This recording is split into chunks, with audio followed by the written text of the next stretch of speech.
정호성 얘기는 세월호 참사 당일 앞뒤로 일정이 팍팍하게 있었다, 대통령이. 근데 4월 16일에만 일정이 비어 있었다고 증언한 거예요. 그런데 요 4월 16일이 수요일이잖아요. 그렇죠. 수요일마다 일정이 없었다는 이미 나왔던 거거든요. 그런데 이게 정호성이 증언했다는 게 중요하죠. 그리고 당일 관저에 대통령이 머물렀었는데 자기가 그 정호성이 대통령을 처음 본 게 2시 15분이다. 이렇게 얘기를 했어요. 2시 15분. 이것도 중요한 부분이죠. 그리고 이제 세월호 당일 박 대통령이 관저에 평상시대로 근무했다. 이들은 늘 이 얘기를 하는데 이걸 제가 바꿔서 얘기해야 돼요. 출근 안 한 거야. 세월호 당일 박 대통령은 관저에서 놀았다.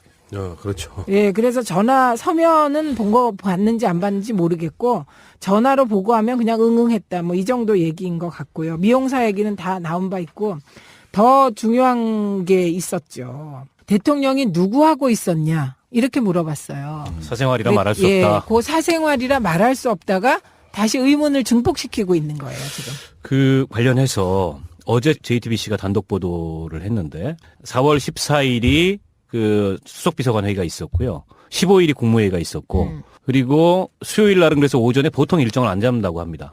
월요일, 화요일이 청와대가 가장 일정이 많은 날이기 때문에. 근데 4월 15일 날 국무회의 석상에서 찍은 사진하고 4월 17일 날 진도를 방문해요. 찍은 사진을 대조를 해봤는데 주사바늘 자국이 있습니다. 4월 17일 사진에. 그걸 가지고 성형외과 전문의들한테 다 돌려서 의견을 구해봤는데 리프팅 시술을 한 흔적이다. 라는 게 거의 일치된 견해였어요. 그리고 나서 그 이후로도 몇 번. 똑같은 식의 그런 뭐 멍든 자국, 그다음에 이 리프팅의 부작용으로 이게 뭐 실 튀어나온 자국, 이런 것들이 군데군데서 발견돼요. 그러면 4월 15일 날 국무회의 이후부터 길게 잡아도 4월 17일 날 진도 방문 이전까지 모종의 이 피부 관련된 미용 관련된 시술이 이루어졌다는 거고 4월 16일 날 정호성의 말을 여기다 대입시켜 보면 사생활이라서 말할 수 없다. 이걸 대입시켜 보면은 4월 16일 날 그때 그 시간에 실제 미용 시술이 이루어졌을 가능성이 굉장히 높고 아마도 뭐 김영재겠죠. 그리고 했다면. 이미 유영아 변호사. 요새 왜 그분은 그렇게 가만히 있죠? 요새 왜 이렇게 사라졌지? 유영아 시야에서? 그분이 유영아는 탄핵 심판의 대리인이 아니고 네. 특검 수사 대리인이기 때문에 숨어 있군요. 아직은 지금 맹활약의 시기가 안 됐어요. 검찰 수사 시작할 때 그때 이제 맹활약. 근데 유영아가 얘기했어요. 다 얘기하고 여자로서의 사생활을 존중해 달라고. 그리고 그 사생활을 또 입에 올린 사람이 있었어요. 그게 김기춘이에요. 예, 사생활에 대해서 나는 모른다. 그래서 사생활. 예, 이게 연결되고 있는 거고요. 이와 관련해서는 이미 제보들이 막 들어와 있죠. 그런데 특검이 이제 어제 그 보도가 났잖아요. 사람들이 가려운 것을 긁어주는 것처럼 김영재 병원, 서울대 병원, 소위 의료 관련된 압색 들어갔어요. 그러니까 이번 특검은 정말 그동안의 검찰하고 달라요. 가려운 것을 팍팍 긁으면서 수사를 해요. 압색도 하고. 다 모니터링 하는 느낌. 네. 다 아는 느낌? 저기에도 혹시 있을까요? X가? 아니 이제 기존의 검찰은 기득권자들의 입장에 서서 일종의 정치를 했다면 지금 특검은 국민의 입장에 서서 정치를 하는 거죠. 그리고요. 노승일과 관련하여 저는 이건 정말 여러 번 짚어야 돼요. 노승일이 지금 폭탄급 발언을 계속하고 있어요. 그래갖고 노승일을 보호하고 노승일 어떻게 하라고 저한테 메시지까지 보낸 분이 계세요. 민주당은 노승일을 보호하기 위한 무슨 특단의 대책이 있냐 이렇게. 최근에 목숨에 위험 느낀다고 강남에서 마주쳤던 사람을 그날 강북으로 올라갔더니 강북에서도 마주쳐가지고 소름 끼쳤다고. 그러니까 감시하는 사람이 있다. 그렇죠. 이 이야기거든요. 예. 그럴 수 있겠죠. 그런데 그 노승일이 그렇게 모든 걸 불게 된 계기가 중요하잖아요. 계기. 최 검사가 맞아요. 최 검사의 진정성. 예, 그래서 최 검사 힘내라. 우린 이렇게 또 해야 돼요. 직을 걸어라. 아니구나 이거는. 그건 아니죠. 노무현 대통령이요. 직을 걸었던 거죠, 그 양반은. 그렇죠, 이미. 무슨 만찬 같은 거를 하실 때 노 대통령이 포도주를 건배를 하면은 본인은 그 포도 주스를 마셨다고 해요. 근데 그 이유가 뭐냐고 물었더니 대통령은 사실 출퇴근 개념이 없다. 우리나라에서 유일하게 24시간 나라를 책임져야 되는 사람이라 술을 그렇게 마실 수가 없다. 그래서 포도주로 위장된 포도 주스를 마셨다 할 정도인데 근무 시간에 그것도 집구석에서 사무실도 출근 안 하고 뭐를 했는지는 모르지만 사생활이라고 말하는 것 자체가 그 하나만으로도 저는 탄핵 사유라고 봐요. 아니 그러니까 계속 그게 반복되어 온 일이라면. 예, 지금 이제 그 정호성의 발언에서 우리가 탄핵 사유를 확실히 발견하는 거예요. 보통 공무원은 늦어도 9시에 출근해요. 6시까지 그냥 콕 근무해요. 네. 그런데 이분은 그날 2시 15분까지 사생활이라고 말할 일을 했다는 거잖아요. 고로 이 말은 공무를 안 받다는 거잖아요. 혹시 두 분은 그 이야기 들어보셨어요? 그 미주 동포들이 만드는 썬데이 저널이라는 봤죠. 매체가 있는데 네, 알아요. 그걸 유명한 어떻게 매체. 안 봐요? 롯데호텔 건. 예. 근데 그게 그 기사도 봤어요. 나름 개연성이 있다고 저는 느꼈던 게요. 저는 세월호 사건을 지금까지 아마 우리나라 모든 매체 통틀어서 가장 많이 다뤘을 거예요. 네. 그중에 업무론도 많이 있지만, 근데 가장 초창기 때 나왔던 얘기가 롯데호텔 이야기였어요. 그 당시에 사람들이 이제 정윤회를 떠올리고 뭔가 불륜을 떠올렸었지만, 어쨌건 롯데호텔에서 발견됐다라고 하는 거는 그냥 있는 소스는 아니었을 것이다라고 봤고, 이게 어떤 결혼종이냐 아니냐에 대한 고민도 되게 많이 했었는데, 다시 그분들이 발굴한 그 기사를 보니까 청와대가 아니라 롯데호텔 그 스위트룸? 거기에서 있었을 가능성은 없는 거예요? 그러니까 요 얘기를 네. 들었죠. 썬데이 저널뿐만 아니라 보건 쪽 종사자들한테서 또 이 얘기가 나왔어요. 근데 둘 차이가 뭐였냐면 H호텔이었어요. 보건 쪽에서 나온 건. H호텔. 어디를 말하는 거예요? 힐튼 호텔 혹은 하얏트 호텔. 그 주변에 두 개더라고요. 남산에. 예. 그런데 힐튼 호텔인가에는 비밀 통로가 있어서 완전 그 외부에 전혀 노출되지 않는 길이 있다는 거예요. 그런데 사실은 이제 이게 경호실을 못 믿으니까 우리가 지금 대통령이 암행을 해도 같이 가야 될 두 사람이 있어요, 경호실에. 그런데 그분들을 못 믿으니까 그 증언을 믿을 수가 없는 거잖아요, 우리가. 대통령 그렇죠. 경호실을. 그런데 일반적으로 생각하면 그때 나갔다 들어오는 건 불가능한 거예요. 정상 경호를 하면. 예, 그런데 암행 경호를 할 때 가능한 거죠. 그러니까 이런 거잖아요. 11시 2분에 MBC가 오보를 내잖아요.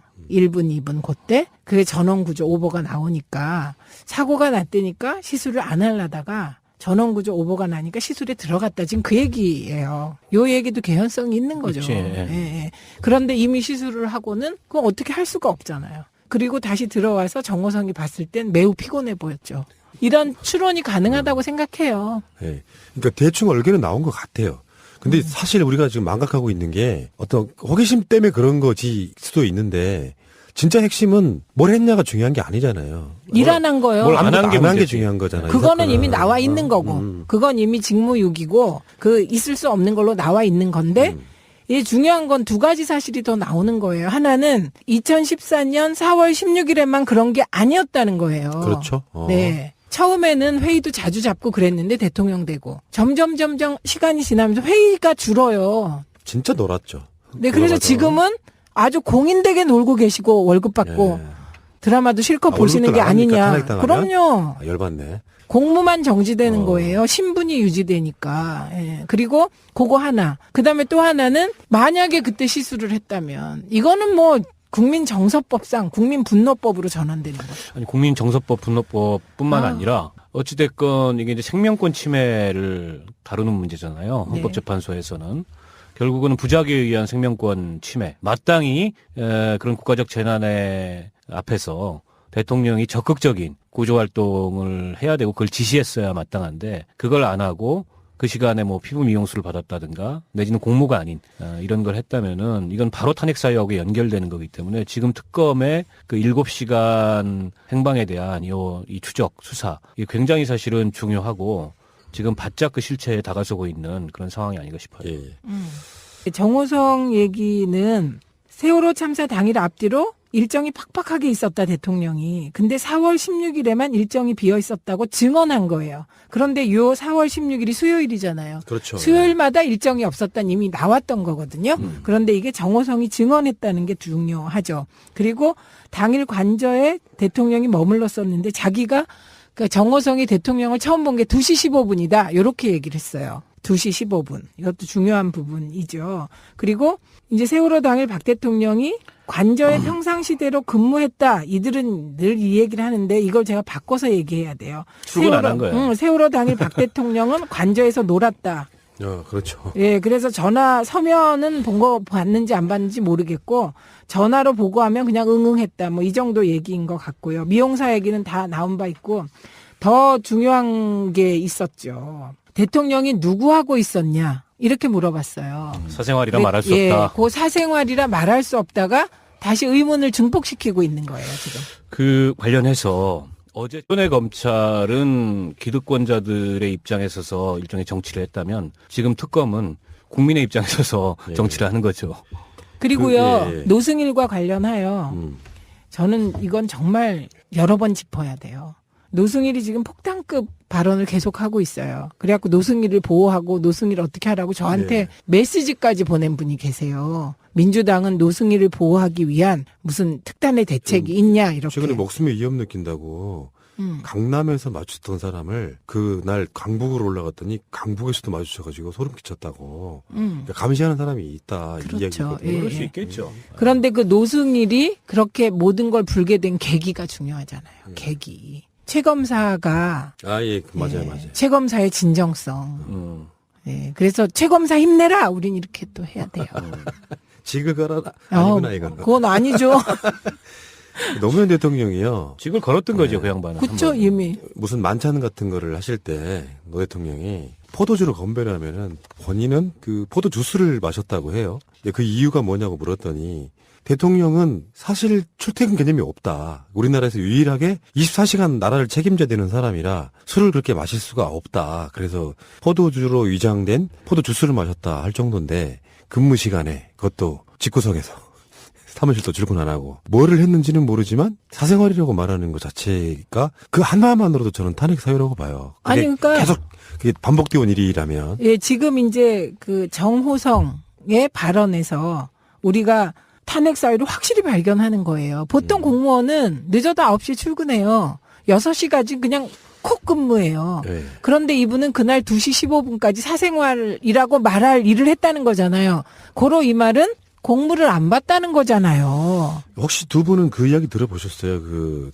미주 동포들이 만드는 썬데이 저널이라는 봤죠. 매체가 있는데 네, 알아요. 그걸 어떻게 안 봐요? 롯데호텔 건. 예. 근데 그게 그 기사도 봤어요. 나름 개연성이 있다고 저는 느꼈던 게요. 저는 세월호 사건을 지금까지 아마 우리나라 모든 매체 통틀어서 가장 많이 다뤘을 거예요. 네. 그중에 업무론도 많이 있지만 근데 가장 초창기 때 나왔던 얘기가 롯데호텔 이야기였어요. 그 당시에 사람들이 이제 정윤회를 떠올리고 뭔가 불륜을 떠올렸었지만 어쨌건 롯데호텔에서 발견됐다라고 하는 거는 그냥 있는 소스는 아니었을 것이다라고 봤고 이게 어떤 결혼종이냐 아니냐에 대한 고민도 되게 많이 했었는데 다시 그분들이 발굴한 그 기사를 보니까 청와대가 아니라 롯데호텔 그 스위트룸 거기에서 있었을 가능성은 없는 거예요. 그러니까 요 얘기를 네. 들었죠. 썬데이 저널뿐만 아니라 보건 쪽 종사자들한테서 또 이 얘기가 나왔어요. 근데 둘 차이가 뭐였냐면 H호텔이었어요. 보건 쪽에서 나온 건. H호텔. 어디를 말하는 거예요? 힐튼 호텔 혹은 하얏트 호텔. 그 주변에 두 개더라고요. 남산에. 예. 그런데 힐튼 호텔인가에는 비밀 통로가 있어서 완전 그 외부에 전혀 노출되지 않는 길이 있다는 거예요.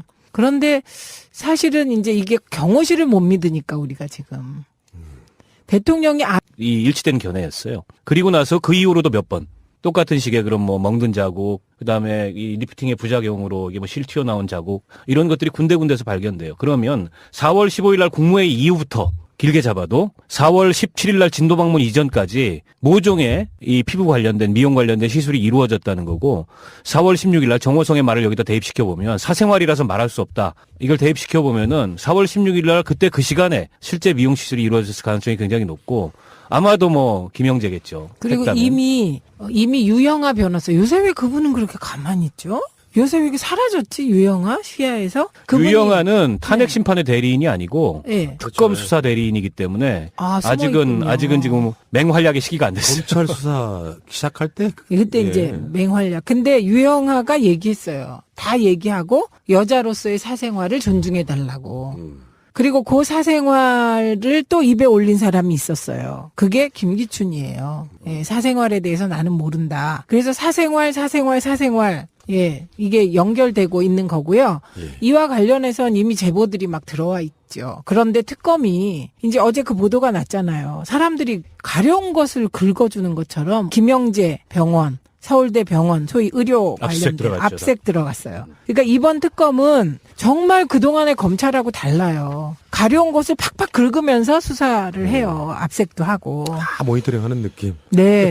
다 아는 느낌? 그 저기에도 혹시 예. 있을까요? X가? 아니 이제 기존 감행을 해도 같이 가야 될 두 사람이 있어요, 경호실에. 그런데 그분들을 못 믿으니까 그 증언을 믿을 수가 없는 거잖아요, 우리가. 대통령 그렇죠. 경호실을. 그런데 일반적으로 생각하면 그때 나갔다 들어오는 건 불가능한 거예요. 정상 경호를 하면.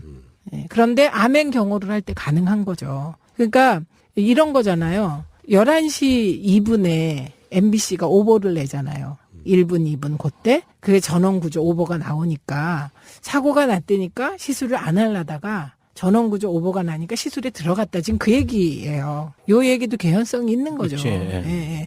그런데 이미 시술을 하고는 그건 어떻게 할 수가 없잖아요. 그리고 다시 들어와서 정호성이 봤을 땐 매우 피곤해 보였죠. 이런 추론이 가능하다고 생각해요. 예. 그러니까 대충 얼개는 나온 것 같아요.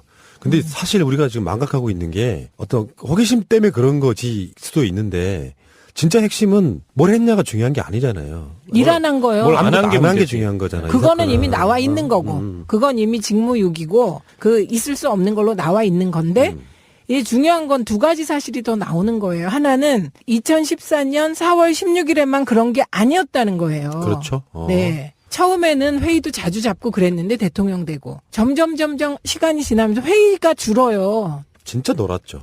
네, 그래서 맞아. 지금은 아주 공인되게 놀고 계시고 월급 받고 예. 드라마도 실컷 아, 보시는 게 월급도 나갑니까? 아니냐. 탄핵당하면? 그럼요. 아, 열받네. 공무만 정지되는 거예요. 신분이 유지되니까. 예. 그리고 그거 하나. 그다음에 또 하나는 만약에 그때 시술을 했다면 이거 정호성 얘기는 세월호 참사 당일 앞뒤로 일정이 팍팍하게 있었다 대통령이. 근데 4월 16일에만 일정이 비어 있었다고 증언한 거예요. 그런데 요 4월 16일이 수요일이잖아요. 그렇죠. 수요일마다 일정이 없었다는 이미 나왔던 거거든요. 그런데 이게 정호성이 증언했다는 게 중요하죠. 그리고 당일 관저에 대통령이 머물렀었는데 자기가 그 정호성이 대통령을 처음 본 게 2시 15분이다. 이렇게 얘기를 했어요. 2시 15분. 이것도 중요한 부분이죠. 그리고 이제 세월호 당일 박 대통령이 관저에 평상시대로 근무했다. 이들은 늘 이 얘기를 하는데 이걸 제가 바꿔서 얘기해야 돼요. 출근 안 한 거예요. 세월호 당일 박 대통령은 관저에서 놀았다. 그렇죠. 예, 그래서 전화 서면은 본 거 봤는지 안 봤는지 모르겠고 전화로 보고하면 그냥 응응했다. 뭐 이 정도 얘기인 것 같고요. 미용사 얘기는 다 나온 바 있고 더 중요한 게 있었죠. 대통령이 누구하고 있었냐 이렇게 물어봤어요. 사생활이라 말할 수 예, 없다. 그 사생활이라 말할 수 없다가 다시 의문을 증폭시키고 있는 거예요, 지금. 그 관련해서 어제 JTBC가 단독 보도를 했는데 4월 14일이 그 수석비서관 회의가 있었고요. 15일이 국무회의가 있었고 그리고 수요일 날은 그래서 오전에 보통 일정을 안 잡는다고 합니다. 월요일, 화요일이 청와대가 가장 일정이 많은 날이기 때문에. 근데 4월 15일 날 국무회의 석상에서 찍은 사진하고 4월 17일 날 진도를 방문해요. 찍은 사진을 대조를 해봤는데 주사바늘 자국이 있습니다. 4월 17일 사진에. 그걸 가지고 성형외과 전문의들한테 다 돌려서 의견을 구해봤는데 리프팅 시술을 한 흔적이다. 라는 게 거의